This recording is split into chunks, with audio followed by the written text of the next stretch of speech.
Yeah, alright, good day mga idol.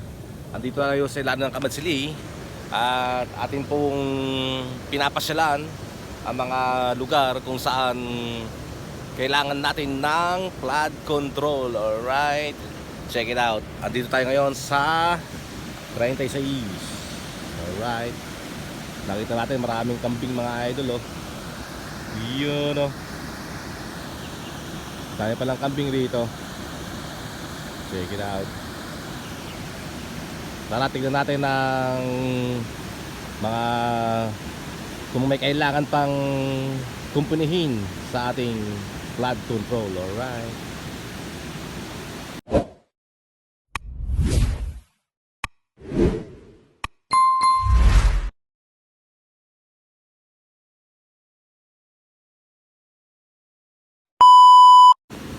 Yun, nakita natin mga idol, ang daming kambing. Alright. Dami nyo kambing kuya. Si kuya siya may-ari ng mga kambing. Yan, mapapasin naman natin dito sa irrigation na to mga idol, sa gawin ng 36. Ay okay naman ang flood control nila rito. Maayos naman yung DK.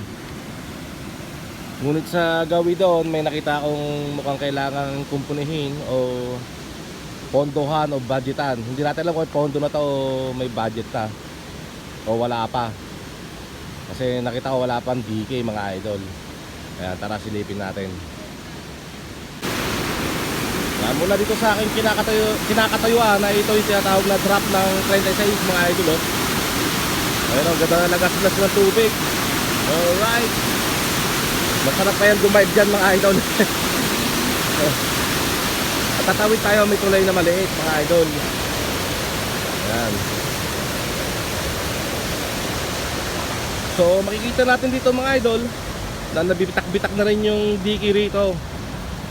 Ito, sa tingin ko matagal na to mga idol eh.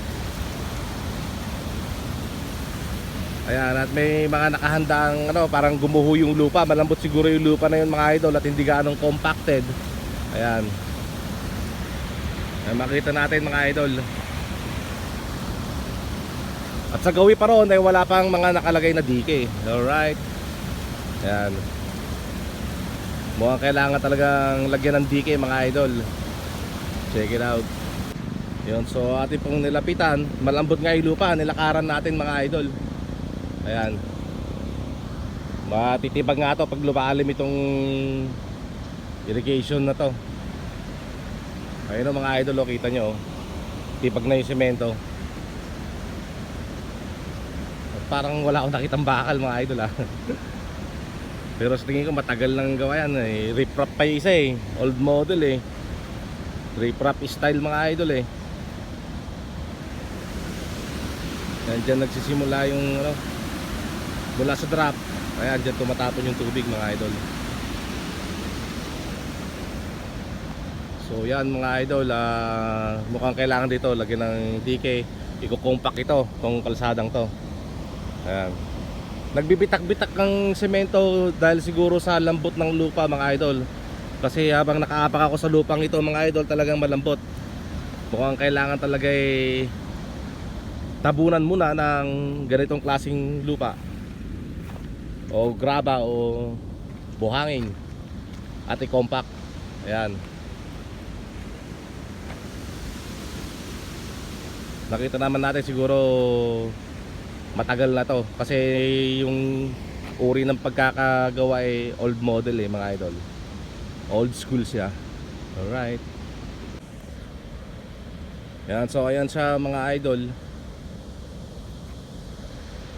At ayun din yung mga natibag na semento. Wala nga ako nakitang bakal mga idol. Siguro ganoon yung uso nung unang panahon. Ito, tabunan naman na ng mga batong malalaki.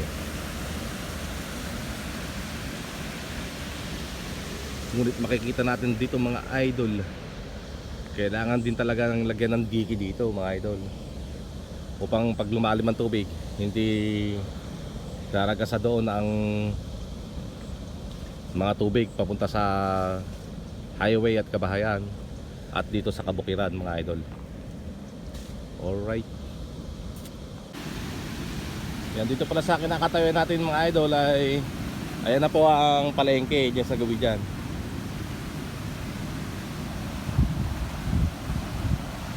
Ayan, nakikita po natin, malapit na tayo sa drop. At maraming puno ng kamatsili pala rito mga idol, oh. Ang dami.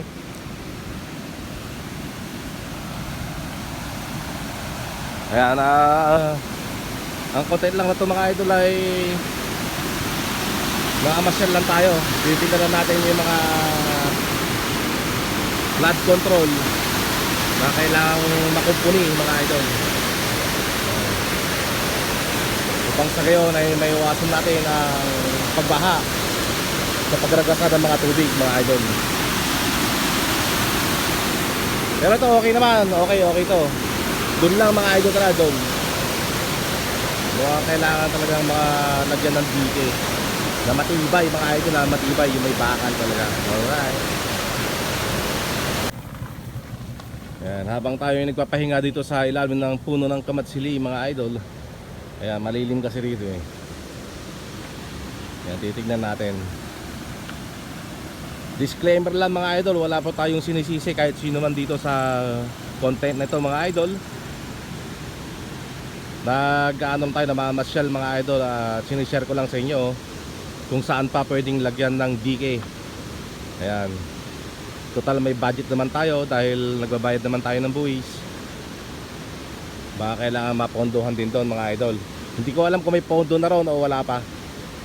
Baka coming soon o to be continued mga idol ay magagawan din ng dike yan balang araw. Ayan, baka sa darating na mga panahon. Pero ito okay naman eh, oh.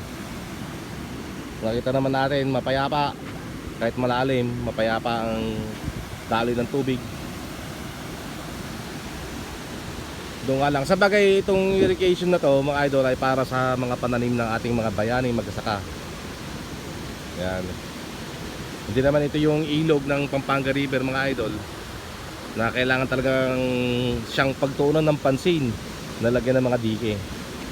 Ito ay parang, itong tubig na to mga idol ay para lamang sa mga pananim ng ating mga bayaning magsasaka, sa kanilang mga pananim na palay at mga gulay. Alright. Sabagay noon eh nung bumaha rito mga idol, hindi naman to apektado eh, dahil ay close naman sa baby dam. Ayan, meron naman saraduhan mga idol, pwede nilang putulin ang daloy ng tubig dito kung sakasakaling dito nga lalalim mga idol. Ayan, okay naman, pero yun palagi ko matagal na yun eh. Siguro sa mga ilang taon na rin na yan, mga 20 years or something, o baka mas matagal pa. Alright, matibay naman yung tulay mga idol. Ayan, madadaanan naman ng mga sakyan. At matagal na rin to, mga bata pa kami rito. Yan, ito'y siguro mga idol ay meron na itong 7 dekada o 70 years. Pero matibay pa rin. Alright, shake it out. Nandito pala sa 36 mga idol ay isang ilog dito, isang daan o isang ilog. Dito naman masarap mag-swimming, safe na safe mag-swimming dito mga idol. Ayan, dyan marami nag-swimming noong summer. Ayan, naging piknikan yan. Nakita naman natin mga idol, oh, malusog na malusog yung mga kambing. Isang batalyong kambing. Sarap siguro sa pinapaitan yan mga idol ito.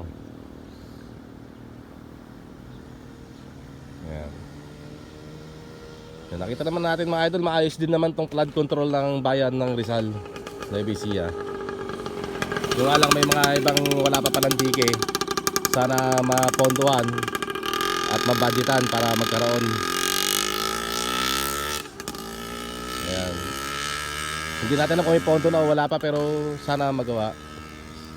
Kung wala pang pondo, sana mabigyan ng pondo mga idol, o mabigyan ng budget para magawa. You know, ang sarap ng pinapaitan. Alright. Check it out. Yan, so mga idol, hanggang dito na lang muna ang aking vlog at mamasyal pa tayo sa ibang lugar kung saan tayo makakita ng mga flood control, alright? Sa mga hindi pa nakalike at nakasubscribe, please follow and subscribe naman mga idol, at saka mag-like naman mga idol, alright? Thank you very much for watching. God bless everyone. Alright, check it out.